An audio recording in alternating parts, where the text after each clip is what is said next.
Olá, amigos. Essa é mais uma edição da Central de Notícias do Alto Tietê, um web jornal que é feito pela parceria de 4 portais jornalísticos, né? O Jornal 7, o Oi Diário, Brás 365 e o Repórter Café, para trazer informações apuradas do jeito certo, né, Brás? Para quem nos acompanha, né? Exatamente, Caro Café, do jeito certo, com responsabilidade e respeito à inteligência de quem nos segue. A prova disso é que já temos aí outros portais seguindo as pautas que nós estamos fazendo, e isso aí é muito bom para a região do Tietê, porque o nosso trabalho é esse, já falamos aqui outras vezes, defesa intransigente dos interesses das cidades aqui do Alto Tietê, e vamos em frente com o nosso trabalho aqui, buscando aí a melhoria da nossa região. Bom, você que vem acompanhando aqui a Central de Notícias do Alto Tietê, sabe que desde a primeira edição a gente está fazendo reportagens especiais nas estações de trem da CPTM aqui da região do Alto Tietê, as linhas 11, 12 e 13, né, Brás? Positivo. Que são da CPTM, mas atualmente administradas pela Trivia Trens, é um processo de privatização feito pelo governo do estado. Olha só que interessante, Brás, a gente vem cobrando aí melhorias nessas estações, mas tem outros portais jornalísticos, portais até de entretenimento, que já estão também fazendo a mesma cobrança, viu? A gente está pautando o pessoal, isso é muito bom. Já falamos da estação de Aracaré, também da construção do anúncio da estação Lajeado, mostramos da estação de Itaquaquecetuba e cobramos respostas, cobramos informações da Trivia Trens, da CPTM, de melhorias nessas estações para trazer mais conforto para os usuários. Tivemos resposta já? Lamentavelmente, não, Caro Café e nosso público que tem prestigiado e muito o nosso trabalho aqui, esse consórcio de portais, e quero levar informação qualificada para todos vocês. Então, o lado positivo é esse que você destacou. Outros portais de notícias, de entretenimento, também reforçando essa cobrança. O fato é que tanto a Trivia Trens quanto a CPTM ainda não se manifestaram. Isso é muito ruim, porque dá a impressão, de certo modo, Café, que o pessoal está achando que, olha, vamos deixar esse pessoal aí que se cansar de cobrar. Nós não vamos parar de cobrar, linha por linha, 11, 12, 13, estação por estação, nessas 3 linhas. E é muito interessante esse reforço de outros portais também entrando nessa cobrança. O que é essencial a partir de agora é que também a Prefeitura de Itaquá comece a cobrar, a Câmara de Vereadores de Itaquá precisa fazer essa cobrança, as entidades da sociedade civil lá de Itaquá, OAB, Associação Comercial, precisam também começar a participar desse trabalho. Quanto mais cobrança, mais rapidamente a CPTM e a Trivia Trens vão dar, no mínimo, satisfação sobre aquela vergonha que é a estação do Aracaré, sobre a demora para começar a fazer uma obra da estação de Itaquá, a estação central, que recebe milhares de passageiros todos os dias, sem contar as outras estações que você citou e as outras que a gente ainda vai destacar aqui nesse web jornal. Vamos em frente, mas está valendo aí a participação desses outros portais ajudando nessa cobrança. Vamos para cima. Lembrando que o anúncio, né, quando a Trivia Trens assumiu, né, essas linhas, foi um anúncio de investimentos de 14 bilhões de reais. Não dá para ficar só na conversa, tem que ter obra na prática, que nós vamos cobrar aqui todos os jornais.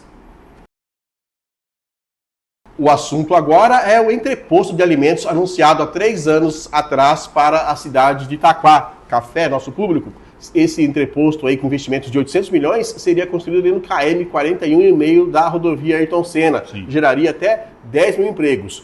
E olha só, nós cobramos a Secretaria de Parcerias e Investimentos, do secretário Rafael Benini, cobramos também a Secretaria de Meio Ambiente e Logística do Estado de São Paulo, que é comandada pela supersecretária Natália Rezende, porque a gente quer saber aonde está esse projeto, aonde está o entrave desse projeto tão importante para o Tietê.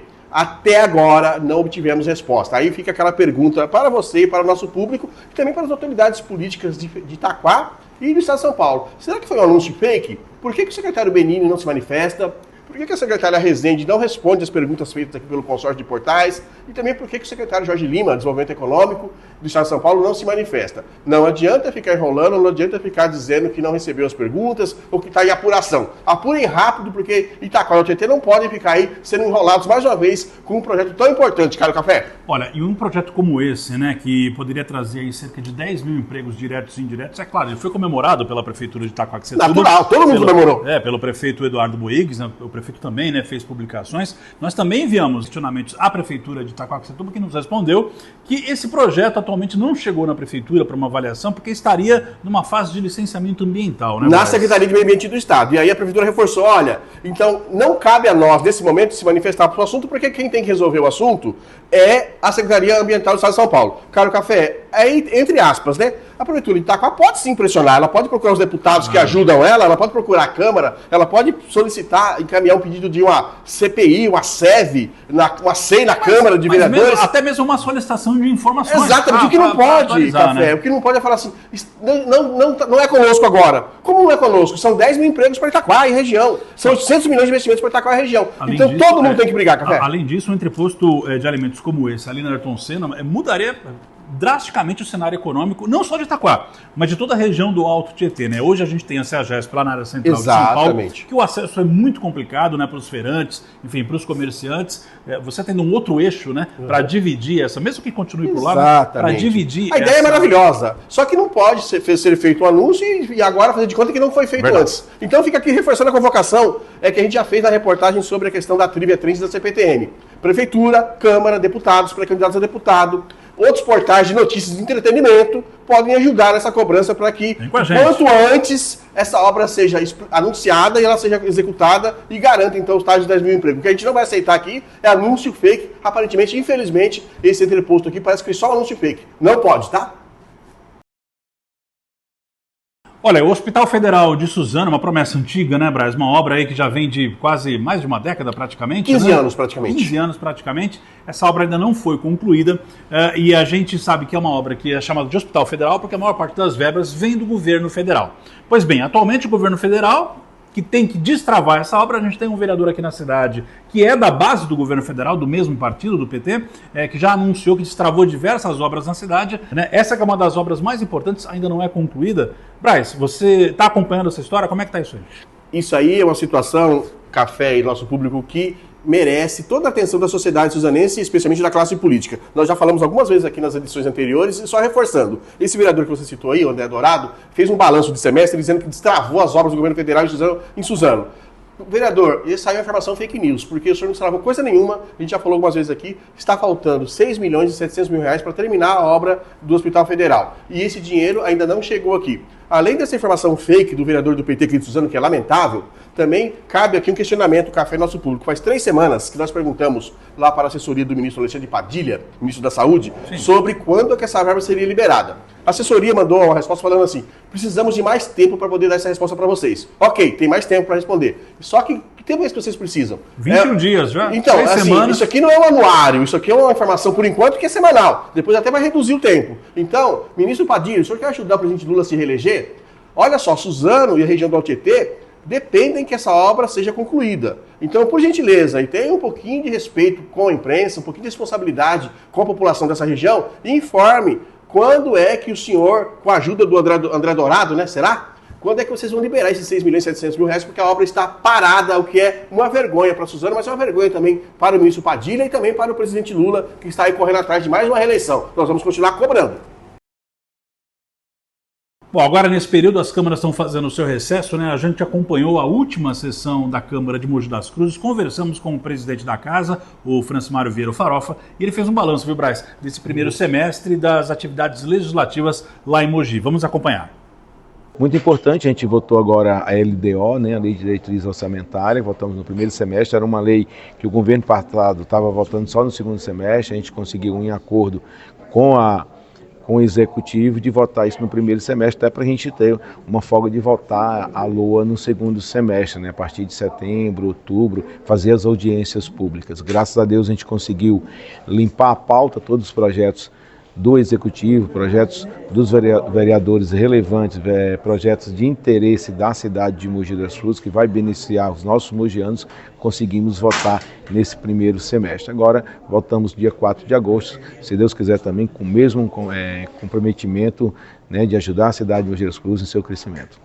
Olha, e além disso, o presidente também falou um pouco sobre política. Ele está sendo um dos pré-candidatos a deputado federal que está mais trabalhando aqui na região, né, Braz? Você está acompanhando bastante isso, né? Como você destacou, Café, o Farofa é um dos pré-candidatos que mais tem trabalhado nesses últimos meses, visitando dezenas de cidades, fazendo a lição de casa para poder garantir esse espaço lá no Congresso Nacional. E conciliando, né, essa atividade na hora de folga com os trabalhos na Câmara Legislativa. E como ele falou no balanço, está tudo adiantado, eles conseguiram adiantar tudo, não tem pendências para outro semestre. Exatamente, até a votação da LDO, que nos semestres anteriores ou nos anos anteriores era uma confusão, porque não se conseguia votar dentro do prazo previsto, que antes do recesso ele conseguiu, ou a Câmara conseguiu aí, isso mostra a organização. A organização também que o Farofa está demonstrando nessa pré-campanha, e nós vamos então ouvi-lo agora falar sobre essa correria que ele está fazendo em Mogi, Alto Tietê e outras regiões do estado, para ser aí, quem sabe, o próximo representante de Mogi e do Alto Tietê lá no Congresso Nacional.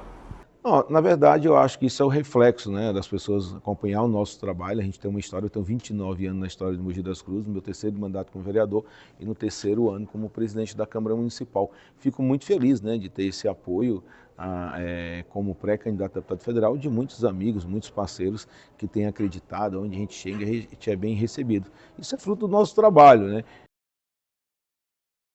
Ô, Braz, agora sim, a gente sabe que até a gente viu aí a questão das eleições, estamos no ano eleitoral, corrida eleitoral, e é esse ano que começa a aparecer um monte de coisa escabrosa também, um monte de maluquice, um monte de troca de acusação. Aqui em Suzano a coisa está começando a ferver, né? Olha só, Café Nosso Público, essa reportagem aqui é mais para as pessoas entenderem como é que funcionam os bastidores da política e como é que as pessoas vão pro Vale Tudo e como acontece a apelação. Café, olha como a questão é pesada. Um sujeito apareceu num vídeo aí falando que um outro cara que teoricamente é inimigo político dele, teria aí no passado cometido crimes de assédio sexual contra meninas, teria fotografado jovens, adolescentes na casa dele, no quintal da casa dele. Nós estamos falando de situação que já foi comentado nos bastidores há 2, 3 décadas passadas. Ok, baixaria. Isso aí já é crime, já né? É crime. Atribuir uma ação criminosa a outra pessoa sem provas é calúnia. Isso já Por isso nós estamos chamando a atenção aqui, Café, da polícia, do GAECO e do Ministério Público. Será que esses caras estão só blefando, fazendo esse ataque de calúnia aí, só para difamar um outro, ou será que tem algum fundo de verdade? Ok. E qual foi a resposta? A resposta foi mais pesada ainda. Esse sujeito que foi atacado gravou outro vídeo, e tá na moda falando de videozinho, né? Gravou outro vídeo falando o seguinte: olha, esse sujeito que tá me acusando aí é meu inimigo, mas ele já foi piloto de fuga. Esse cara aí, ele já teria tido envolvimento na morte dos Guararena. Essa morte ocorreu há mais de 30 anos aqui em Suzano, de um ex-vereador envolvido na questão relacionada a lixo.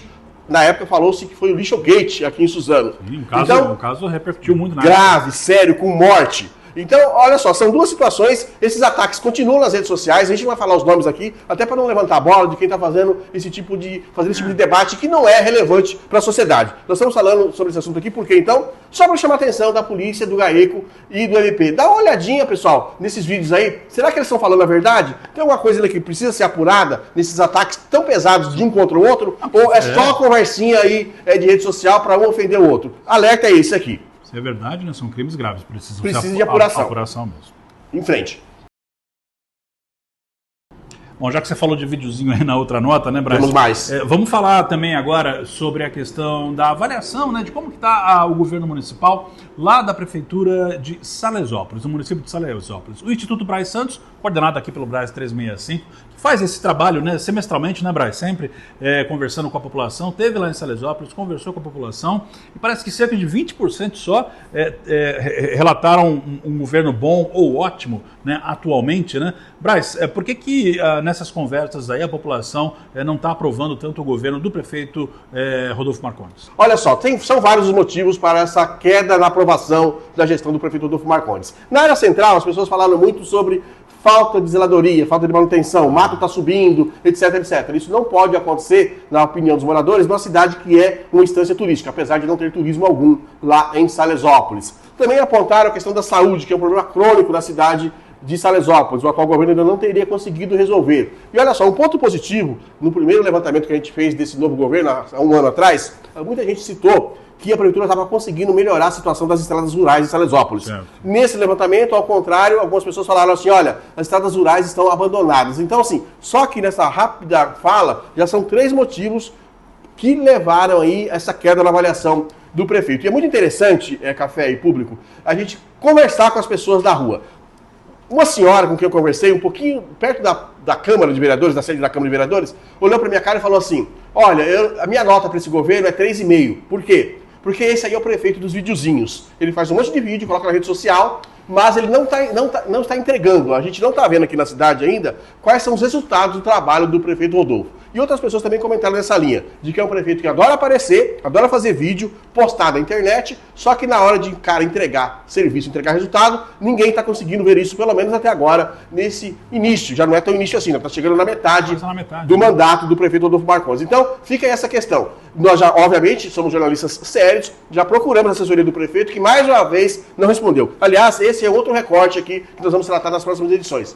A falta de transparência do governo Rodolfo Marcondes em Salesópolis.